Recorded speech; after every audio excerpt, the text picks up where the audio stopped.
et sœurs, nous voici rendus au temps dit ordinaire.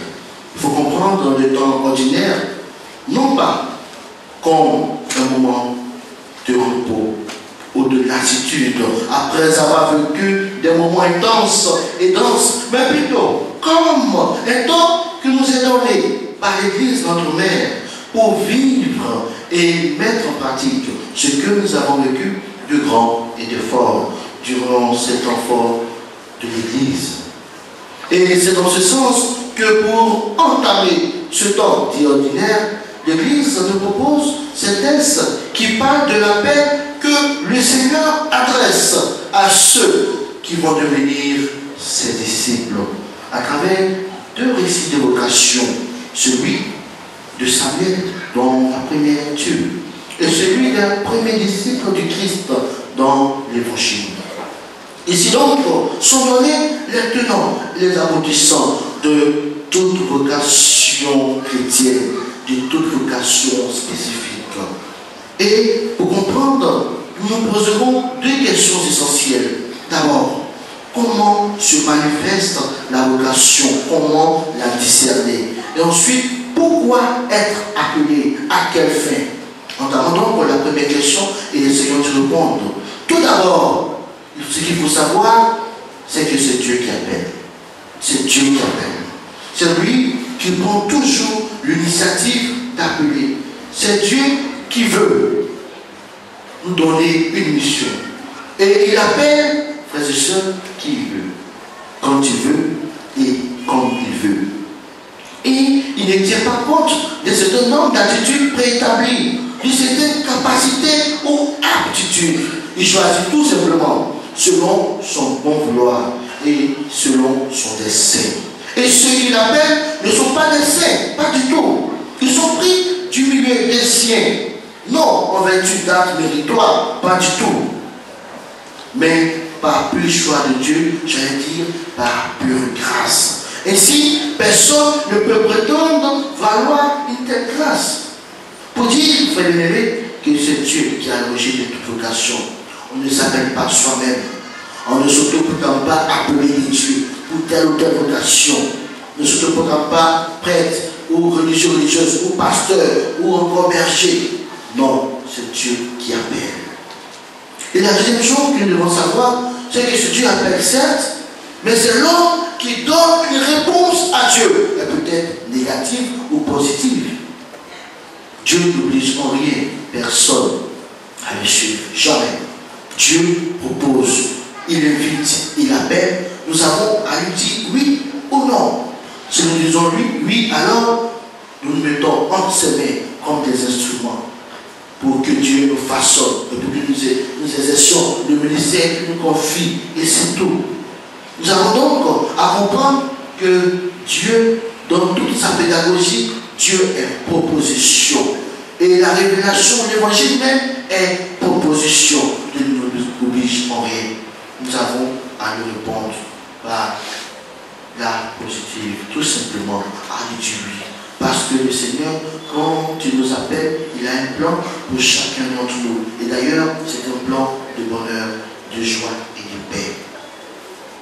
Et ensuite, après la réponse, eh bien, cette réponse, j'allais dire, est guidée et soutenue par un guide, un homme ou une femme de foi qui a l'expérience. Et l'exemple nous est donné ici.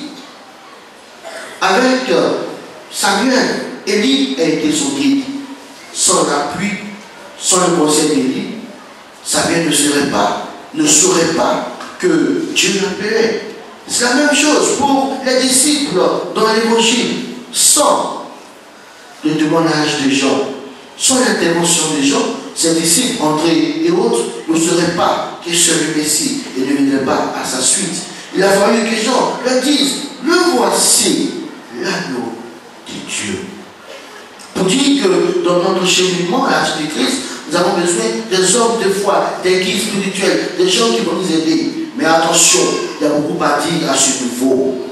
Parce qu'effectivement, le drame, c'est que maintenant, nous entendons par-ci, par-là, mon papa, ma maman, mon père spirituel, ma mère spirituelle, de quoi s'agit-il? On n'est pas père spirituel qui veut, pas du tout. Pas du attention à ceux que nous prenons comme père ou comme mère spirituelle, que ce soit des laïcs, etc., des responsables de communauté, bref. Il faut faire attention. Parce que la direction spirituelle, l'accompagnement spirituel est tellement délicate qu'il faut des gens armés qui ont des rudiments nécessaires pour l'accompagnement, pour le discernement, pour le suivi. Et bien sûr, vous prenez des gens qui eux-mêmes se cherchent, ils vont vous, comme on le dit en jargon de jeunes, ils vont nous mettre en trou complètement. Ils vont se éloigner contraire de Dieu.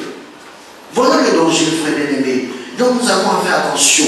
Et même s'il devait y avoir des laïcs, bien entendu, comme père spirituel, ce devait être vos parrains et vos marraines. Parce que, en rigueur des termes, n'est pas parrain ou marraine qui veut. D'ailleurs, dans l'église, il y a des conditions strictes pour être parrain ou marraine.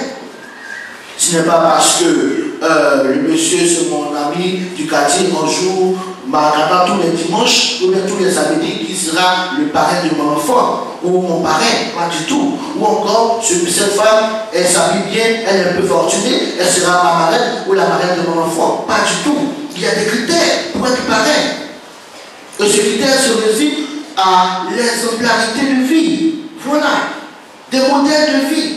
Celui qui n'est pas modèle, qui n'est pas exemple, il ne peut pas être parrain. Voilà.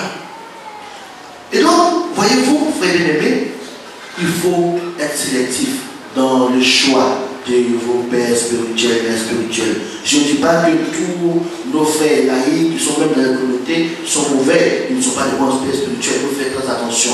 Parce que ceux-ci n'ont pas les armes nécessaires, le mouvement nécessaire. Je vous conseille, bien entendu, frères bien-aimés, de prendre des prêtres qui ont été formés pour ça, qui ont des rudiments nécessaires, des armes nécessaires, j'allais dire, l'expérience nécessaire de la vie chrétienne pour vous aider, vous accompagner. Et surtout, pour vous aider à discerner votre vocation particulière. Si vous amusez à prendre en griffe, excusez-moi, n'importe qui, eh bien, c'est à vos risques et périls. Nous sommes dans les temps de l'homélie, je n'ai pas le temps de vous donner quelques exemples, mais des exemples qui sont vraiment alarmants et qui font pitié. Des gens qui ont pris comme ça des guides spirituels parmi vous, les communautés, etc., qui aujourd'hui regrettent. Et ce qui est malheureux, c'est que quand tout est gâté, ces menés connaissent la route de l'église, la route de prêtre. C'est dommage. C'est dommage. Et donc, frères et sœurs, c'est un avertissement, c'est une mise en garde. Sachez choisir vos pères spirituels.